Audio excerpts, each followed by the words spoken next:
Hi hello, second day mini ವ್ಲಾಗ್ಗೆ ಸ್ವಾಗತ. ನಾನು ಎಲ್ಲ ಬೆಡ್ಶೀಟ್ ಎಲ್ಲ ಮಡ್ಚಿಟ್ಟು ಬೆಳಗ್ಗೆ ಎದ್ದು ತಿಂಡಿ ಮಾಡಿ ಮಿಷಿನ್ ಮನೆ ಹತ್ರ ಹೋಗಿದ್ವಿ.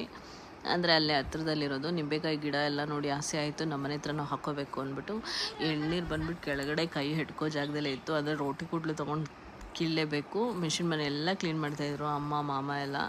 ಆಮೇಲೆ ನಾವು ಹೋಗಿದ್ದು ನೋಡಿ ಎಳ್ನೀರು ಕುಡಿತಿರೋದು. ಎಳಿತಾನೆ ಇದ್ದಾರೆ ಮರದಿಂದ ಬರ್ತಾನೆ ಇಲ್ಲ. ಅದು ರೋಟಿ ಕುಡ್ಲೆಲ್ಲ ಬಿದ್ದು ಕಟ್ಟಿಂಗ್ ರಿಪೇರಿ ಎಲ್ಲ ತೊಗೊಂಡು ಆಮೇಲೆ ಮಾಡಿಕೊಟ್ರು, ಕಟ್ ಮಾಡಿದ್ರು. ಅಷ್ಟು ಬೇಗ ಅವ್ರ ಫ್ರೆಂಡ್ಸ್ ಎಲ್ಲ ಬಂದುಬಿಟ್ರು. ಆಮೇಲೆ ಏನು ಮಾಡಿದ್ರು, ಚಿಕನ್ ಎಲ್ಲ ತಂದಿದ್ರು. ಅದನ್ನೆಲ್ಲ ಅಜ್ಜಿ ಟಾಯ್ಲ್ ಆಗಿ ಇದಾಗಿತ್ತು. ಅಜ್ಜಿ ಮನೆ ಫ್ರಿಡ್ಜ್ ಅನ್ನೋದಕ್ಕಿಂತ ಅದು ಇದು ಬರುತ್ತಲ್ಲ ರೆಡ್ ಬುಲ್ದು ಆ ಥರದ್ದು ಇಟ್ಕೊಂಡಿರುತ್ತೆ. ಅಜ್ಜಿಗೆ ಹಾಲು ಮೊಸರು ಏನಕ್ಕಾದರೂ ಅದನ್ನು ರೇಗಿಸ್ತಾ ಆಮೇಲೆ ಅಜ್ಜಿಗೆ ಅವ್ರು ಯಾವಾಗಲೂ ಫ್ರಿಡ್ಜನ್ನು ಬ್ರಿಡ್ಜ್ ಅಂತಾರೆ. ಏಳು ಅಂದರೆ ಹೇಳಲೇ. ಸೊ ಹಾಗೆ ಸಾಯಂಕಾಲ ಆದಮೇಲೆ ಹೋಗಿದ್ರು.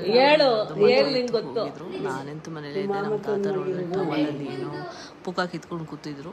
ಊಟ ಮಾಡಿ ತಾತಂಗೆ ಊಟ ಹಾಕೊಂಡು ತಿಂಡಿ ಮುಗಿಸಿದ್ವಿ. Thank you.